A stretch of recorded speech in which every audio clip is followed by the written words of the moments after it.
Hello everybody and welcome back to DIY Diecast. My name is Joe. This is the Saturday Hot Wheels Collectors or Diecast Collectors show with Joe. And just a little secret there, if you are subscribed, then you may be watching this on Friday night already. You may have got the notification.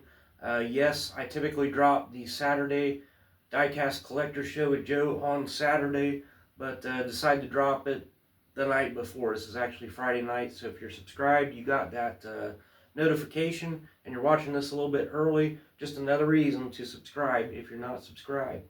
So usually, if you're familiar with the Saturday morning Diecast Collector show with Joe, boy, I could have picked a shorter name. I usually like to start out with showing you the new purchases that I've made throughout the previous week. And this usually would consist of my shopping trips to Walmart, Target, Myers, Family Dollar, Dollar General, and I would have like a bag of what I had bought throughout the week, and I would show you guys that first. Well, I don't have that here today. That's not on this table. And the reason for that is because everywhere I've been this week, and I really just started to notice it this week, those pegs are getting kind of empty. Diecast is getting a little bit scarce. And I'm sure you guys have seen some videos on this subject, and everybody's kind of like, what's going on or whatnot. Do you think we're starting to feel the effects of the tariffs? Do you think that's why things are starting to get a little bit scarce? Like I say, I just really started to notice it this week. And literally, it was the same old stuff that's always there that I didn't want to buy before. Or it's just, it's that typical peg warmer stuff that's always there. And what was there was just the kind of stuff that most collectors aren't looking for. It's that wild, fantasy car kind of stuff that people that don't even collect diecast buy for kids to play with. And that was about all I seen all week long. So I really didn't buy much of anything. Now, I go to flea markets and I go to yard sales, and I still continue to buy some things. So I thought it'd be good to talk briefly about the tariffs. I've done some research. I know a little bit. And then about what we can do during these tariffs. Certainly the hobby will go on and on. It's not the first time we've seen something like this. We did experience this to some degree during the COVID outbreak, but I still think there's a lot left we can do in this hobby while we're waiting this thing out to see which way it goes. And I don't think it's going to entirely last all that long. I think it's going to hit some areas of the hobby a little bit harder than others, and I'll just go ahead and get into that. So I was watching an interview with the CEO of Mattel. Most of you know that they make Hot Wheels, and he seemed pretty confident. He was saying all things that you would want to hear as an investor, as a collector. He was saying that they have the ability to pivot through any special circumstances and move in other directions when one thing has happened negatively here, and shoot off in the next direction, and that they're stable financially. They can create new opportunities and rework their logistics programs and everything. And I think that's great if they can do it. But things are looking a little bit slow. Like I was telling you earlier when I went to the stores, it looks like they're not able to keep up right now. Now, a couple things I want to say about that is Mattel, which makes Hot Wheels, of course, the CEO is also pointing out that 60% of their product is made in the United States, and only 40% of it is made in China. So he was kind of trying to make it sound like, well, it's not all made over there, so it's not going to have the effect you think it will. But like I said, I'm seeing the effects already. And the other thing is that he didn't say that 60% of Hot Wheels are made in the USA and 40% are made in China. He said 60% of their product was made in the United States. and 40% in China. Well, Mattel also makes a lot of other things. So they also make Barbies. They also make G.I. Joe. They make board games and all manner of other different merchandise. So we don't know exactly how much that 60% of Hot Wheels is that's manufactured in the United States or in China. That's what the information that I did not get from watching that interview. And so I think it remains yet to be seen, just the full effects.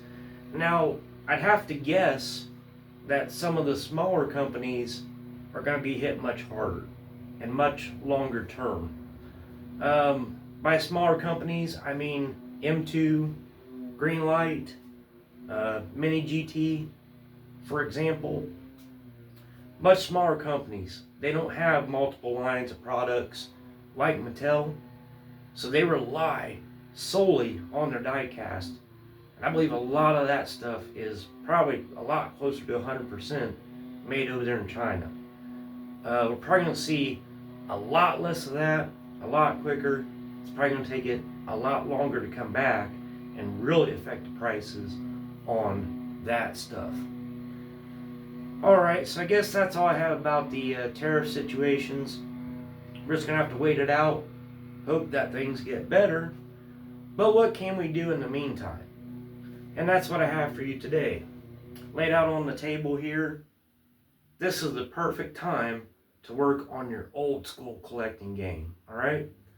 Since there's not much new out there, and there might not be for a while, now's a great time to go back and get all the older diecast that you missed, or that you always wanted to get, maybe even forgot about. There's still places to get diecast. Like I mentioned earlier, I still hit the flea markets, the yard sales, Facebook Marketplace, a lot of places to get diecast still. And most of it's going to be that older stuff, of course. It's not going to be brand new, but there's still a lot of great millions of classic and vintage diecast out there that you really need to get for your collection if you don't have it. And if you watch DIY Diecast, you know that I deal with a lot of the older and vintage stuff.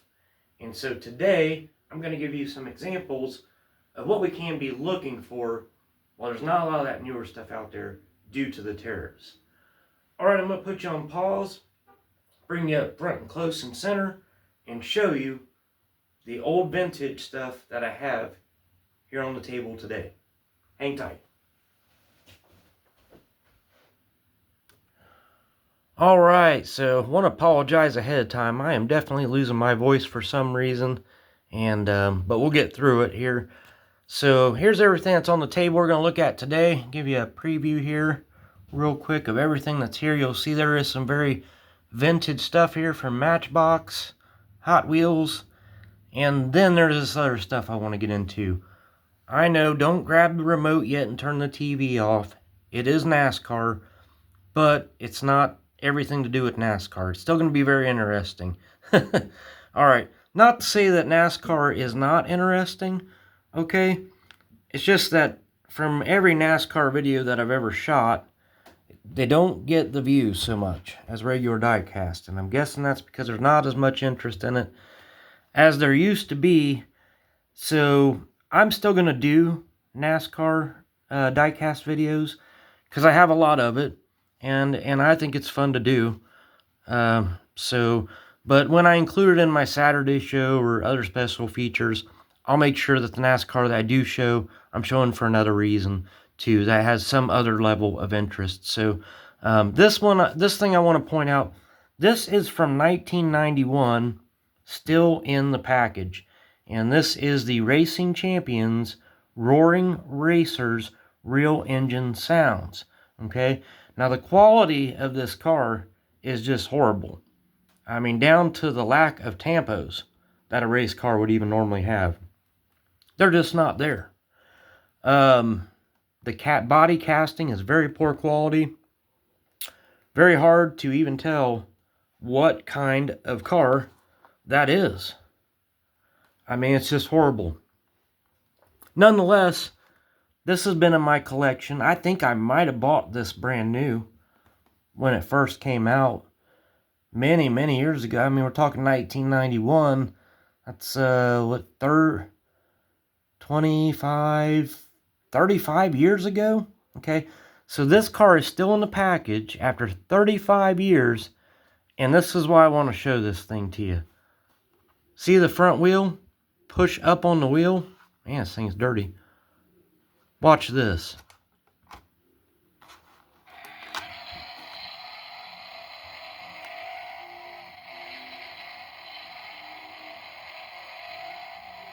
What? Did you hear that? That thing is still working after being in the package 35 years.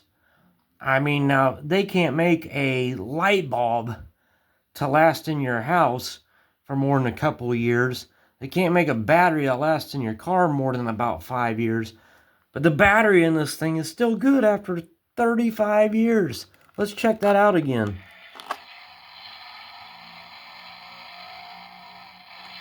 Absolutely amazing. I mean, that is incredible.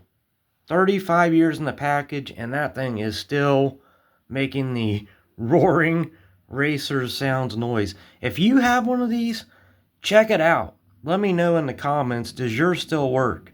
I don't know what kind of technology, special batteries, or what.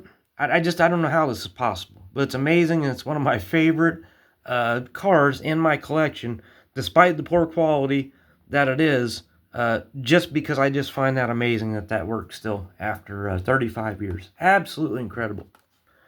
Okay, now, we'll get the other NASCAR stuff out of the way, then we'll get into the vintage stuff that I promised earlier here, okay?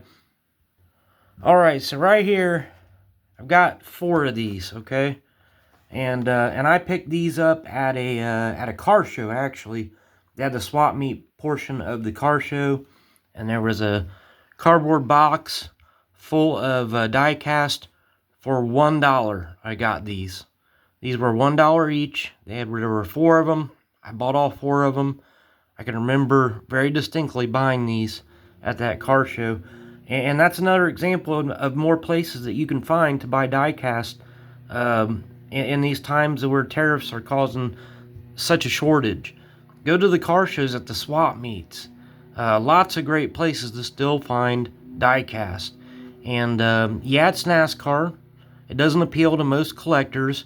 I'm not even that crazy about NASCAR anymore. I used to be a big fan.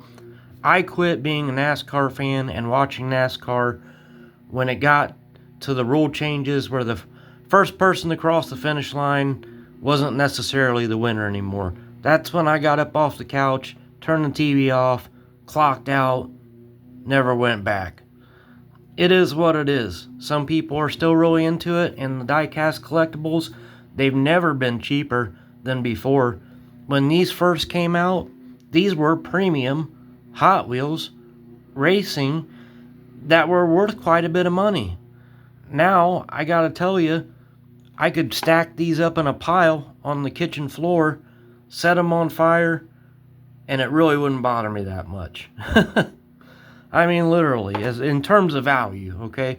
But I am showing you these for a reason, and it really has not much to do with them being NASCAR, but other than, look at that. This is what I'm interested. It's that fantastic pit box in there. And we're going to go ahead and crack these open and check out these fantastic pit boxes.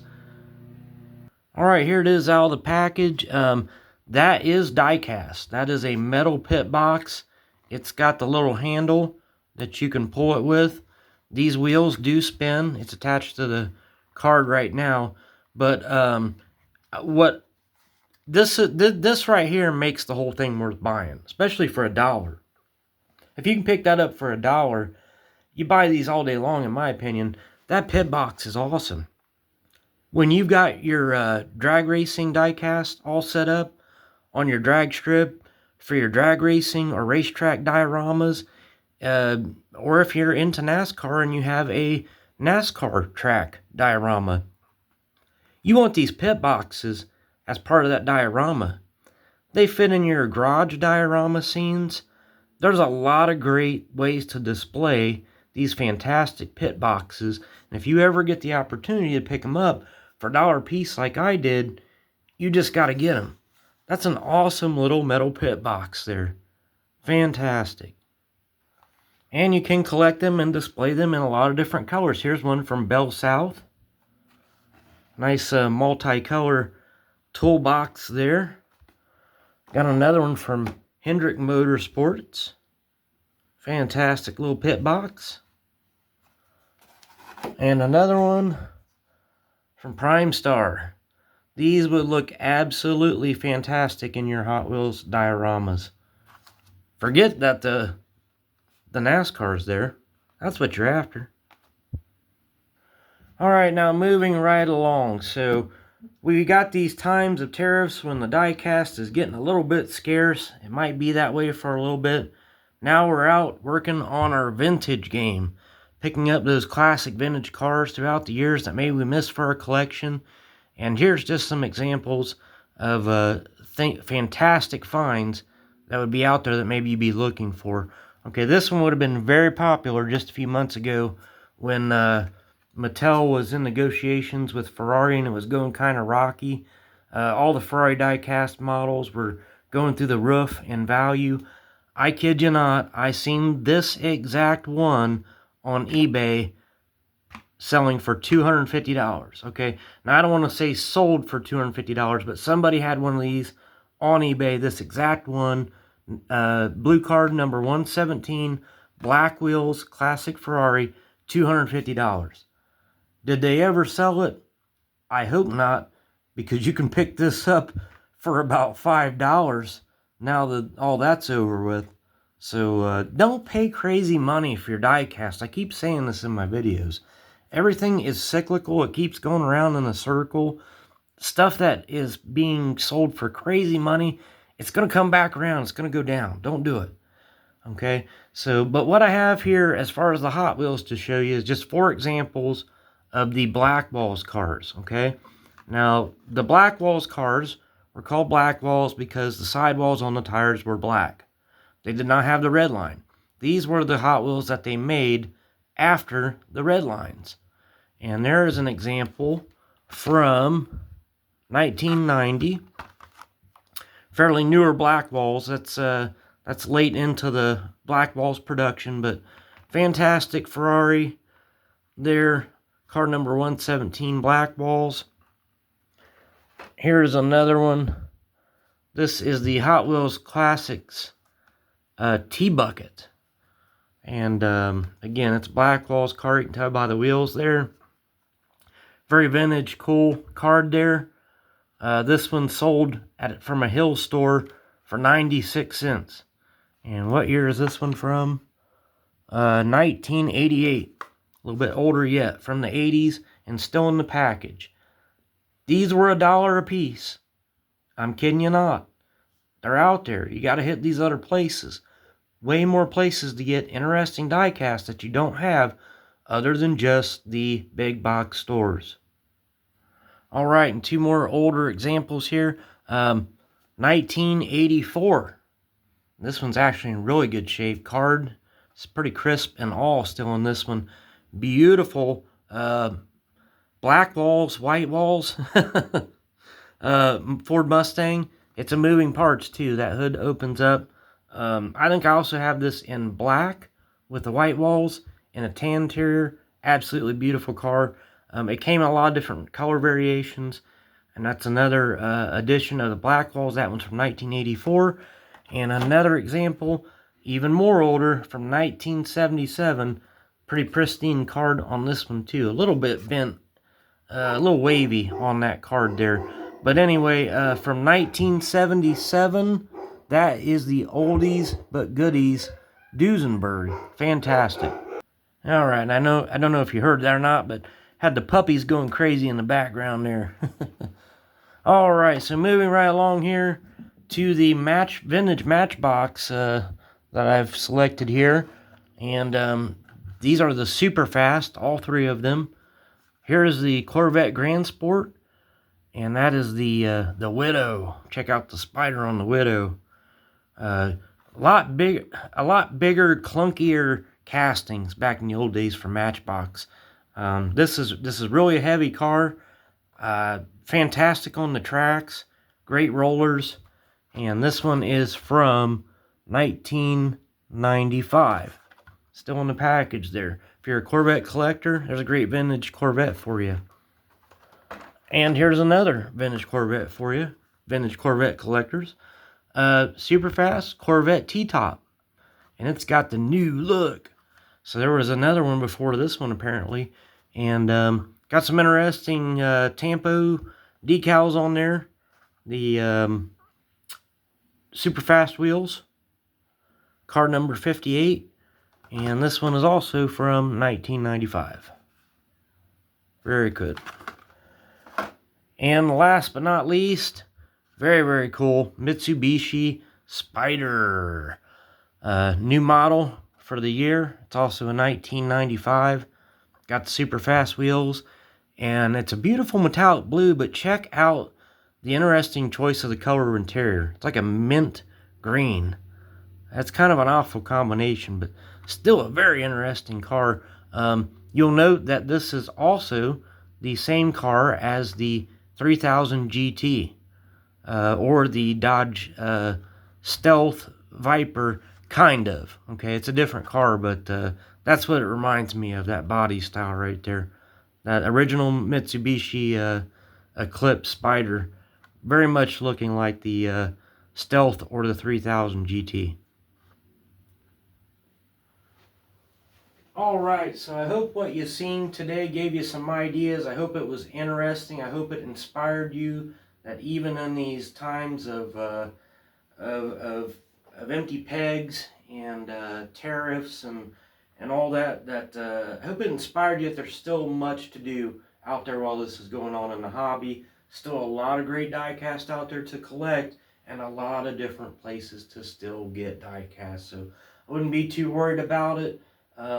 It's a couple of setbacks for some people who collect in particular different areas. If you collect to flip diecast or you're scalping, these are going to be really rough times for you. This is another reason that I also always suggest to people that you don't get into this hobby and collect them in terms of value or whatnot. Trying to make a living off of these things is not easy. It's definitely not for everybody. Collect these things because you love them, and then that makes the hunt for them so much more funner, and all the different ways that you can find them. So that'll pretty much do it for this show. I like to keep them around 20 minutes or so, and I'd like to thank you for watching. Hope that you'll subscribe so that you can be notified when the next video drops, and also all the little short videos and stuff that I drop throughout the week. Got a lot of great older content on my channel too, if this is your first time finding this, to go back and see. And until next time, hope to see you then. Catch you later.